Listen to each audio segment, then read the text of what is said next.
From dog tags to ownership, heroes take the lead. Stories of veterans building dreams with passion, drive, and speed. From service to success, we're here to inspire the quest. Dog tags to ownership, we're the best. Take the prize.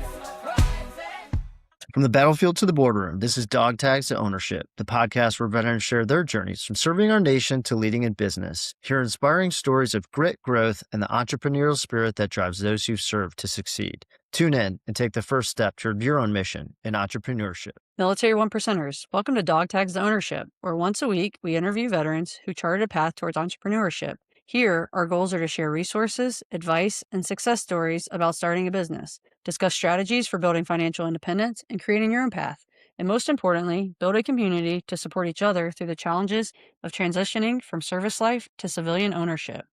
So today we're extremely excited to introduce our guests to the show, Nicholas and Erin Vandre. Nick is a U.S. Army Special Operations veteran, and Erin is a lifelong baker and military spouse. Together, they founded Bravory Bakehouse, a purpose-driven company crafting premium handmade cookies with a mission to empower military families, create meaningful employment, and give back to the communities that serve and sacrifice so much. Nic and Erin, welcome to the podcast. Thank you so much for joining us today to discuss your journey from dog tags to ownership, and really to discuss the journey of a military spouse giving back to our community. So how are you all doing today? Great. Thanks for having us. Yeah, really the opportunity. Well, like I said, excited to have you both on to discuss your journey. But just to get started, Nic, can you just tell us a little bit about yourself and your military journey? Yeah, absolutely. So from the beginning, I was a Wisconsin kid, small farm town, rural blue collar kid. I can't remember a time when I didn't think I was going to join the military, right? It was just something that we all did. Like all the farm kids, we joined the National Guard. And then from there, I was inspired on a early deployment in my life by some former 75th Rangers who I think they were trying to get out of the military, but then they got pulled back into the Nasty Guard, and they left a huge impression on me. And so I went to the 75th Rangers, and then I went up to, stayed in the SOF family, went up to Fort Bragg to another SOF unit to finish my career, and retired one January of 25. So about a year and some change since I've retired. Yeah, you're similar on the same timeline as Matt, I believe. And then I guess, how did you all meet? How did you come together? And then Erin, with that, can you just discuss your journey as a military spouse? And before you get into that, I just want to say thank you for being a military spouse. It is the hardest job, I believe, as being a military spouse. You don't get paid for it, but you have to deal with our BS on a daily basis. So from Matt and I to you, thank you for supporting your spouse and being there, and then also giving back to our community. So We have been married for 4 years, about 4 years. I came from California, where we met when he was visiting, and is love at first sight. And I moved out here 3 months after we met, and we got married, and then we Can I add something? This is an awesome opportunity for us to be like super transparent and like connect to, I think, the listeners. But like the military is tough life. And I was married prior, and so we still are close friends with my ex, but the divorce rates are really high in the military. As you know, a young kid growing up the way I did into the military, getting married was something that like I always wanted to do, but you never really knew how to do it. And you didn't know also what was going to be asked of you in the military, especially the soft community. And so how do you interpret that, and how do you explain that to somebody? And so that commitment took a lot out of my first relationship.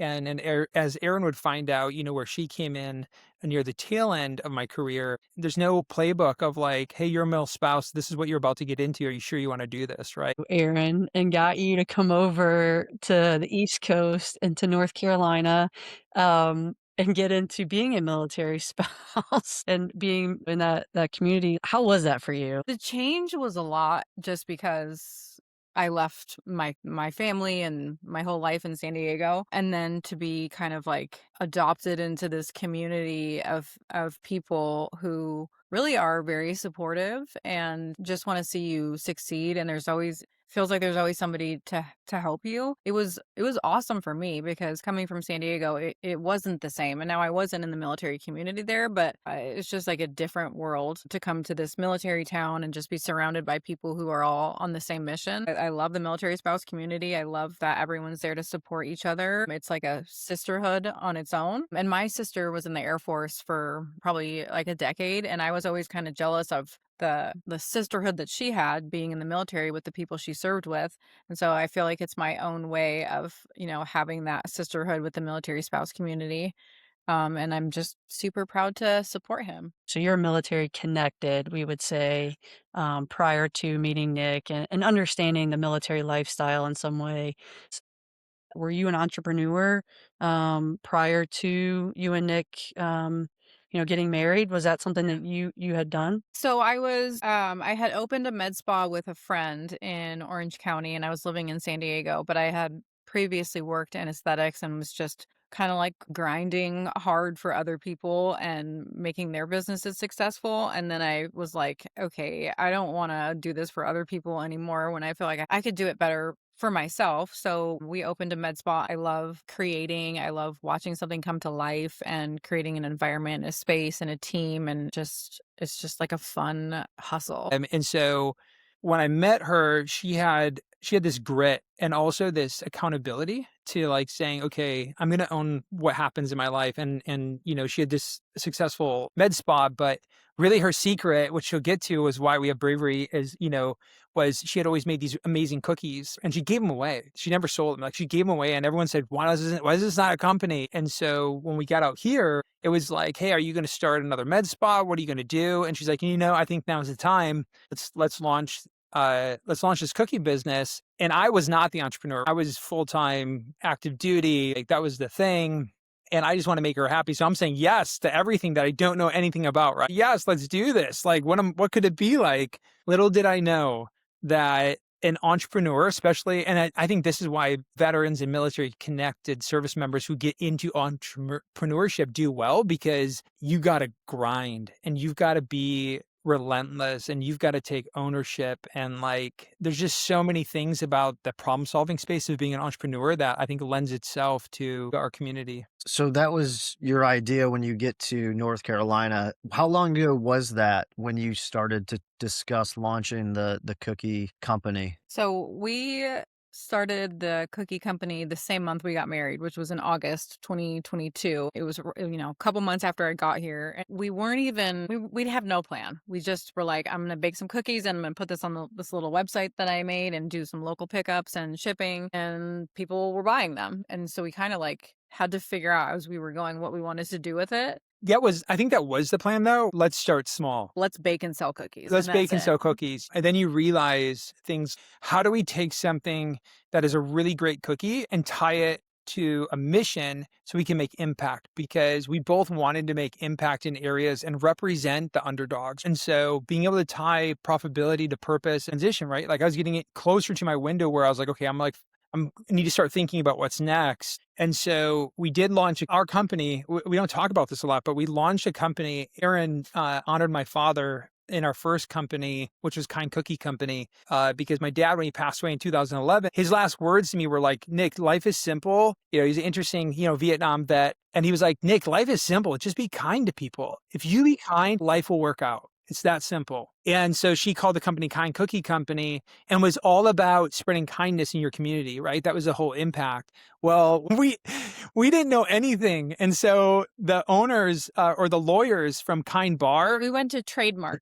yeah, we trademark our company. We're waiting to hear back. And when they do that, it gets announced, right? It gets announced everywhere.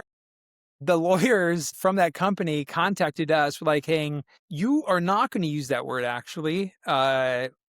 And basically they were very polite, but we read between the lines and they were like, you're like, okay, like we can't win this one. And that was okay. Cause at that time we also started realizing like, oh my gosh, this is scaling. We're having a supply issue. Demand was like through the roof and we were shipping at that point nationwide, but we had a supply issue. And so through some mentorship of others, we decided let's close that down, go back to the drawing board, look at the rebranding, look at the remarketing, look at it for a relaunch. And we ended up pivoting for a bigger purpose. And that was to represent the home front heroes, the family members and the loved ones, the spouses, the people who are behind the scenes of their service member who serve but don't wear the uniform. So that was the beginning of Bravery. And that's why how we got Bravory, bravery, is because we're like, we need to own a word. We need to come up with our own word here. So there's more to that word than meets the eye. But To us, it represents like the everyday bravery, not the big moments, but somebody who's showing up every day, regardless of the situation, and continuing on kind of in silence and in the back to support our heroes. When I think about his previous spouse, and I mean, she really had the hard years, where he was deploying and there was all of that. And I see bravery. Like I see someone that's brave. And when I look at the military spouse community, it's the same. I'm like in awe of, women that can just support like that. and men. And men and go through what it takes to support their spouse in that way. We changed the name, and it's a blend of bravery and valor, and it's just meant to honor and uplift the military spouse. Erin did talk about the design of the word. We Easter egg Bravo in there. That was kind of cool. We want to show that we applaud you. We also wanted to connect the sacrifice of the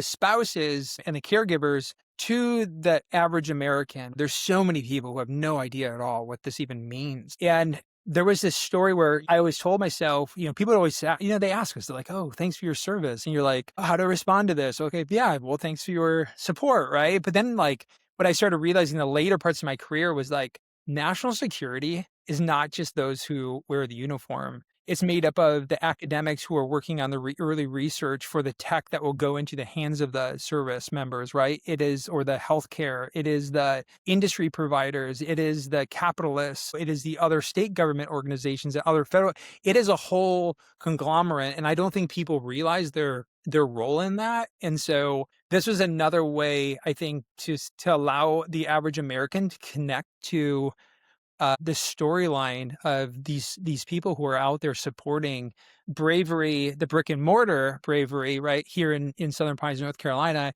It's a flagpole, right? It's a way of connecting and creating community around entrepreneurship, because we are working with consolidating resources and connecting with other entrepreneurship channels and benevolent organizations to mental health services and you name it. That if you come to Bravery, it's not just really great baked good, but it's a vehicle to make impact and to be a part of something bigger. So that was our version of creating purpose-driven profitability. And everything you said is so impactful, but I do want to take a moment to go back in time to when you first started the business, because our podcast is really about providing the actionable insights and advice to those who want to get into entrepreneurship and going through the transition process. And so as you started that first company that you were then told by Kind Bar, you can't have that name, and transition that, you said you had a supply problem. So how did you all get your product out there? What was that process like when you went from launching that first business, your website, to then having a supply issue? Can you talk us through that and some of the advice that you have for others? So it was a lot of social media, really like heavily social media. And then we did one thing that was like the best and worst thing, is we put a giant logo on my white Suburban that said Kind Cookie Company on both sides, like big, like the whole half of the car. So I would go pick up the kids in the car lines, and like everyone would see me out in town. And it was a really great way to get our name out, because everybody knew who we are, because it's not a big town. And we were going to 3 different schools. So they've seen us in the pickup line around town, and super embarrassing for an introvert. But then also the military spouse community, they just came and supported us from the start, and like allowed us to use their business as a local pickup. Just spreading the word. It's just a really supportive community that we would not have come as far without them. So very grassroots on top of the social media and the massive billboard on the Suburban. Yeah, it really was. The best way, if you have a consumer packaged good or you have a baked good, you have to follow cottage law. And like if you have pets, then you need to find a co space over like a shared kitchen space, like we had to do, because we couldn't do it in the house. And then the network was really good. And so that reciprocity that came with and I will tell everyone this, and I don't think any veteran entrepreneur will have a problem with this, is like partner with your nonprofits. Partner with your nonprofits because you can serve a mission you care about. You can align proceeds and other donation ways to donate your goods to them or, through them, but then they usually have a bigger reach as well. And so this is like that whole push of, I tell every veteran entrepreneur, like purpose-driven profitability, that's what entrepreneurship is. You're problem solvers for one. So people don't need to get their heads wrapped around all these different words. It's like an entrepreneur is a problem solver, and you're solving a problem for providing value to a market, and the market share and the rarity of your product can determine your price point. And I always tell people, when you look to pick something pops in your head, says, I love that. I want to do that. That's the number one key indicator that you have passion behind it, because when the shit gets hard and the pain points start coming in, your passion has to be higher than your pain threshold. If it's this way, you're going to quit, and it's not going to be a good company. So if you're an entrepreneur, you can choose to be either a W-2 and go work for somebody, or you can go work for your customers, because that's who you work for as an entrepreneur, is your customers. When were there decisions about moving towards a brick and mortar? When were there decisions about, hey, I can't bake 1 million cookies in a week. Like, I need more help, right? So how did those conversations come up? Or was that always part of like a 5-year or some kind of strategic plan in growing the company? Yeah, that's a great question. Great question. I think if I had it my way, I would have, I would just be probably my first, like in this time period that we're in right now, be just B and D2C, like direct to consumer and business to business, to grow that model, because storefronts are very expensive. Well, but that's what we wanted to do. But so we rented a space and turned the back big part of it into a kitchen. And then we were just going to fix the front up nicely so that people could come pick up like they were doing before and not really worry about needing to have somebody up front.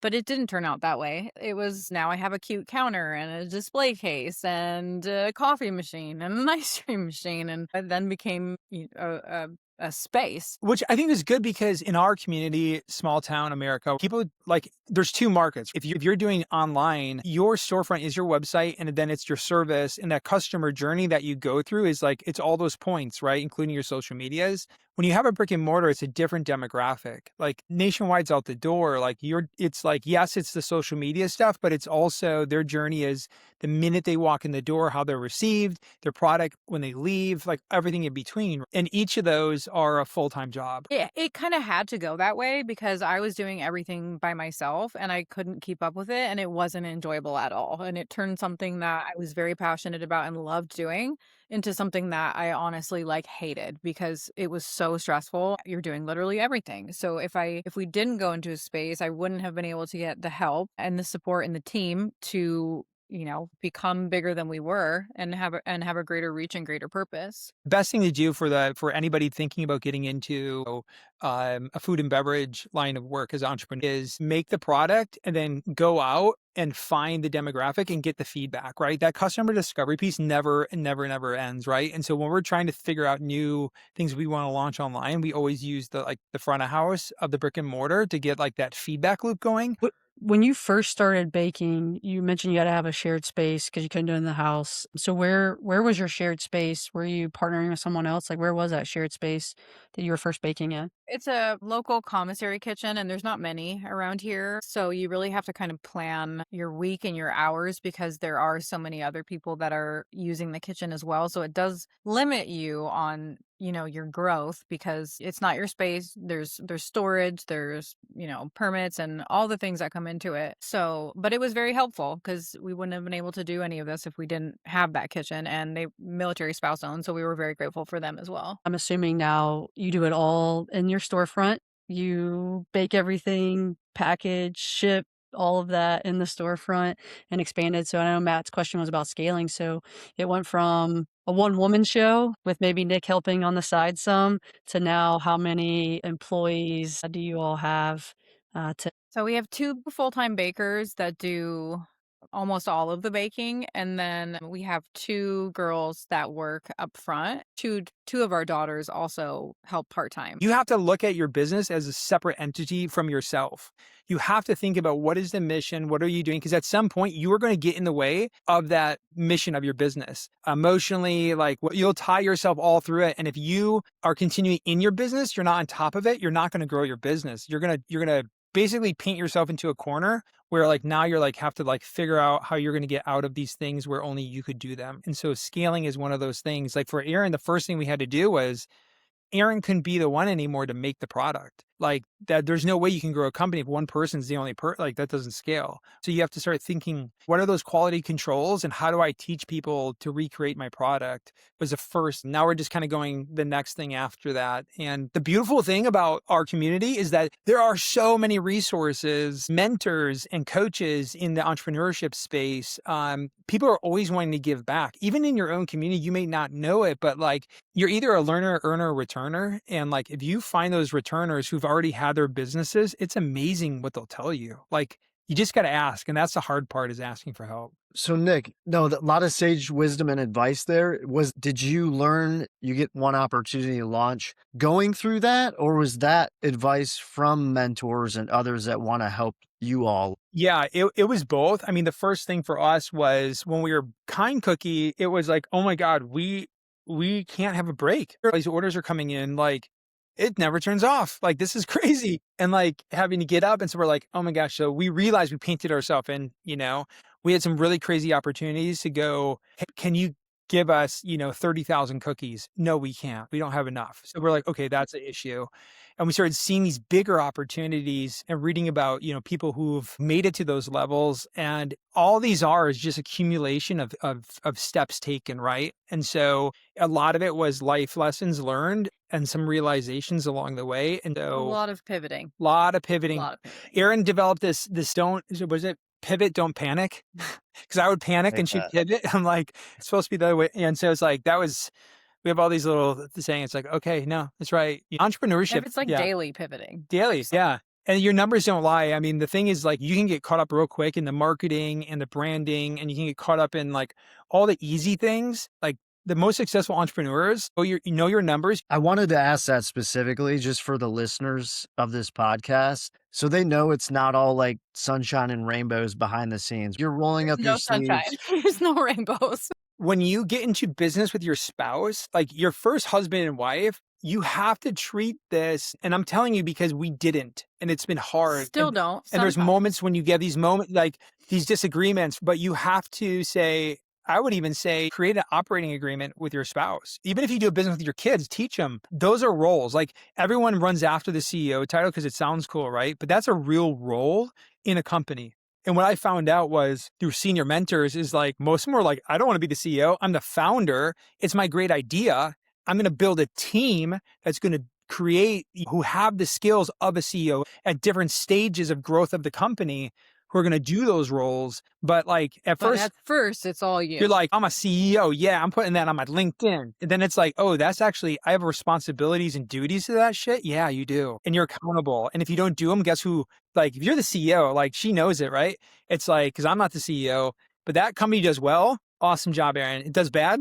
What's going on, Erin? You know what I mean? And that's like, it's like radical accountability. Yeah. It's like, if you like, and there's no hiding from it when you're married to it either. Yeah, you're married to you're married to your business, you're married to your business partner. Like that's a hard thing. Like that's a really hard thing. But I would also tell you that it can be the thing that can pull you so close to your spouse, like in ways that you never knew them before. Because when you're an entrepreneur, and this goes for everybody, is like you cannot hide from your true self. Like it will come out. Like there's no one else to blame. It's your business. It is an extension of you. The idea came out of you. It's like, if you want radical accountability, be an entrepreneur. But if you're a problem solver and there's a pain point out there that you're so passionate about, that will be the thing that gets you out of bed. That's the mission. And then the company is the vehicle to get there. And I would say this company is not about Erin and Nic. This company is about others. It's about the military spouse community, the stories that need to be told. It's about the services and the unemployment rates and the suicide rates and the things that people don't know, and allowing the average American to connect to that, but also to realize their own everyday bravery, that they're not so different, that we're all so similar.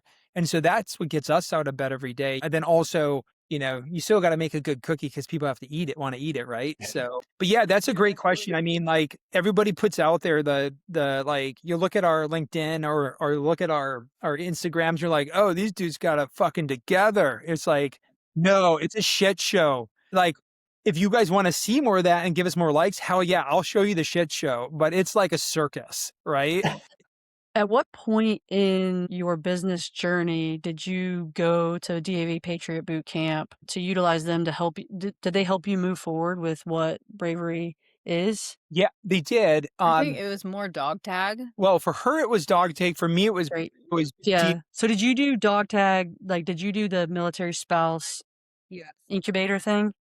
Yeah. So it was a 5-6 month program and online, Monday through Thursday, 9 to 4, just a crash course MBA. It was really, really, really intense learning at an Ivy League school. But then they did some in persons and it was really all about business, gave us the tools to do the business plan and do all the things that we didn't want to do before and didn't do when we started as Kind because they're scary because you don't know how. And it's a lot. Step by step, we went through every single thing you need to start a business. And during that time was right when we pivoted to we're going to be Bravery now and let's refocus our mission and what we want to do. And going through that program really gave me the confidence to be like, okay, I can do this because I've got through the business plan and the 2-year budget and the pitch, all the things. But without that, we would still probably be treading water and who knows where we would be. Just not a lot of direction. Yeah. And so that was really important. And going back to like, well, why did you guys choose to go there? That was part of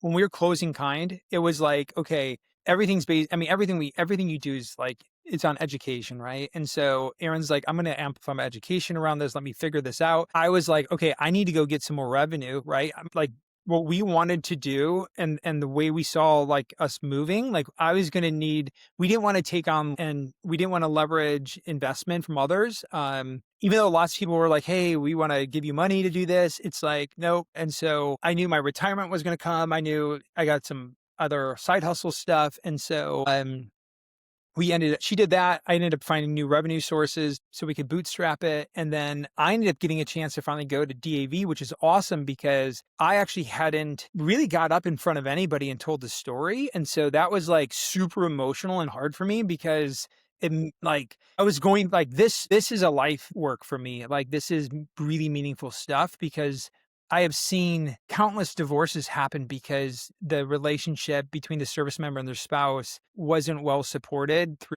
meeting the needs of the spouse. And for me, it was a lot about there are so many resources that could save some of these relationships if they could get connected to them better, or if they could have the opportunity to become an entrepreneur as a spouse and realize you don't have to work for someone. Like you have a ton of God-given gifts inside of you that can be converted into capital, and you just need to know how to do that. And so our whole thing was like, how do we recharge in a local area, rural area outside of military posts and teach entrepreneurship as well? And so I got to go to DAV, meet amazing people. DAV is freaking amazing. Like everyone should go to it. If you do have the time commitment, Dog Tag's amazing as well. And then one of our mentors, Stephanie Brown at the Rosie Network, Middle South Chamber of Commerce, she has been just like a ride or die for us in getting us through a lot of these like really, I don't know, moments where her human capital is crazy to connect us to other mentors. And so I always tell people, if you have an idea, go talk to a million people who've done that already. And you're going to bring your own nuance to whatever it is you're creating.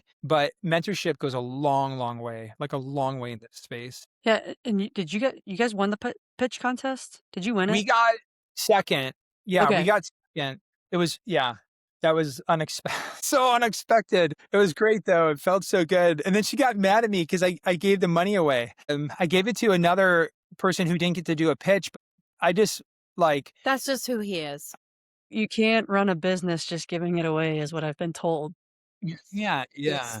You can. Did you hear that? Yep. Yeah. Well, I think too, once you get, your numbers a lot more, you'll probably stop giving away more stuff, I mean, you'll find ways to give away. Or you won't. So what would be both of your piece of advice to a military spouse or a military member transitioning? What would be your piece of advice to them about getting into entrepreneurship? Say to find your why is really important. And really like identify it. When we started, we knew we wanted to do good things, but we didn't have a clear path or direction. And so it was harder to move forward. But now that we have like, we know our purpose, we know our why, it's easy to wake up every day. And even when things are hard, you have that foundation. So that is really important. Also, asking for help is, like he said, it's hard, but like this community there's every single thing that you could possibly need in our community. Everyone is usually willing to, help and share that information. So just really leaning into the community and asking for help. So I'll add to what Erin said. So your why, your purpose is number one, because like, again, identity before destiny. You got to know your identity. You got to figure that out. I think that's really important because it's going to save you from a big pivot down the road. And so do that homework. And that's just going to serve you in life in general, like personally or professionally. The thing that I would partner onto that was the problem. What's the problem you're going to solve as an entrepreneur? And then do your market research. Who else is trying to solve that problem? And who else has that problem? Like both sides of the market. And then people, so once you purpose, problem, then people. Who are the people that you can align to for all the different things? Get mentorship. Who's been there before you? Where can you get educated? Where's all the resources? If you can put this on paper first, you're going to exponentially improve your chances of success by identifying where the bottlenecks are in your idea. Get out of your own way. Get comfortable with people saying, I don't like that. That tastes gross. Like people aren't going to like everything you do. And that's okay. That's not your market. Let it go. I think those 3 P's are the biggest, probably the biggest piece. And then for help. And being willing to pivot and not stay on one path if that's your plan, but it's not working. Being willing to be like, all right, let's shift a bit is like, you just have to. Yeah. Not panic. Pivot, not panic. Yep. Yeah. And then for everyone listening, like put our name at the top of your list when you get to the people list, right? Like we're here to help. Like, Yeah, I think that is awesome advice. It wasn't 1, it was like 5, but they were all very good pieces of advice for our listeners and followers. To Matt's point that he said earlier, right? It's good for our listeners and followers to hear because entrepreneurship isn't easy. It's difficult, it's grinding, it's pivoting, it's taking all the things that you have and reaching out and talking to folks to help you build the business that you want. But I guess before we get to our last 2 questions, anything that we didn't ask you both today that you would want to tell our listeners and followers?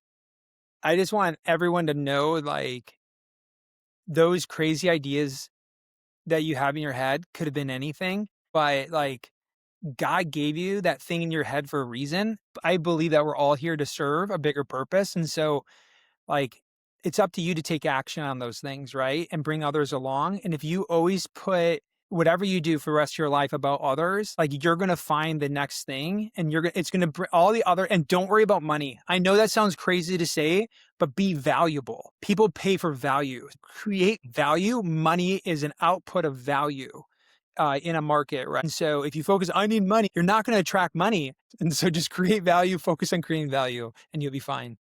So A1 recommendation on a book, audiobook, podcast that's been impactful in your life. Yeah. Okay. So this is going to go back to the beginning, right, of the entrepreneurship journey, but it actually was a book that Erin recommended to me. And I know everyone's probably going to say, but Nic, I want the education about how to run my company. The best education on running your company is knowing yourself. I cannot stress that enough. And being certain in your decision-making, right? Because entrepreneurship takes leadership. And so Breaking the Habit of Being Yourself by Joe Dispenza is priceless. Breaking the Habit of Being Yourself from Joe Dispenza was a book she gave me early on when we met. And it changed my life. It changed the way I look at the world. It changed the way that I see how I problem solve and I see myself. Anything on Alex Hormozy, Dan Martell, or Cody Sanchez, done. They're giving away $1 million answers on there. So those 3 crush it. Yeah. Alex Hormozy is amazing. Do you listen to his podcast? Yeah. And Gary Vee. Sorry, Gary. Gary Vee all day. Gary Vee will respond to you. If you message Gary Vee, Dan Martell, like they will respond to you. Like they are like gangsters. They are owning it. I didn't know that. But yeah, Alex Hormozy, his podcast has been, one of our previous guests recommended him, and I've been listening to his podcast, and it's really good. And the things that he talks about. So, all right. So our last question of every episode, Admiral William McRaven authored the book, Make Your Bed, Little Things That Can Change Your Life and Maybe the World. So do you guys make your bed every morning? Yes. Yes. Yes. Yes. And yes. honestly, I swear it's because of that book, because it just puts that thought in your head, like, I'm not going to succeed in my day if I don't make the bed, even when you don't want to. Yes, 100%. Do our children? No. We Are try. we We try working to on teach it? them that. But it's so true. Starting off the day with Look, a small win will.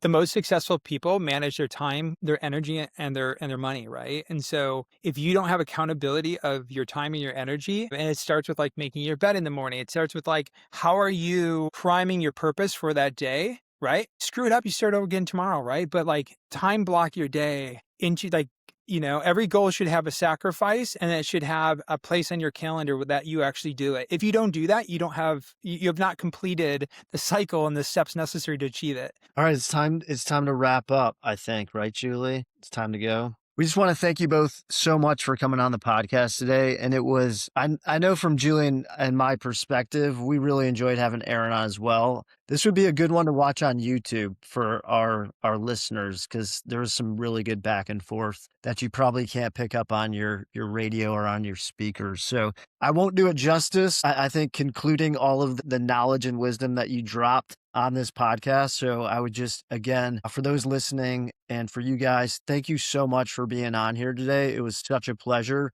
You're doing incredible things. And I know we want to get you back on at some point in the future, kind of do an azimuth check on where you guys are at with the business and everything else in life. So thanks again. Yeah, thank you so much. We appreciate the opportunity. And, we're big on the ask and the offer. And our biggest thing right now is like, if there's corporate companies out there that are looking for custom labeled cookies that are tied back to purpose-driven profitability and want to we would love to support you. Great way to say appreciation to any military connected members of your company, or gifts for your clients.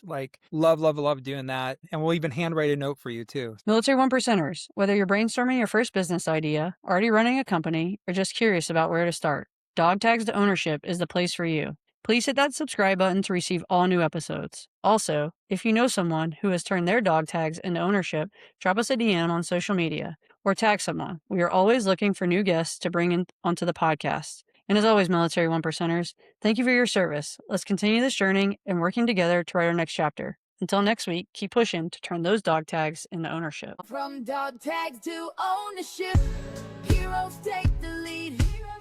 Stories of veterans building dreams with passion, drive, and speed. From service to success, we're here to inspire the quest. Dog tags to ownership, we're the best.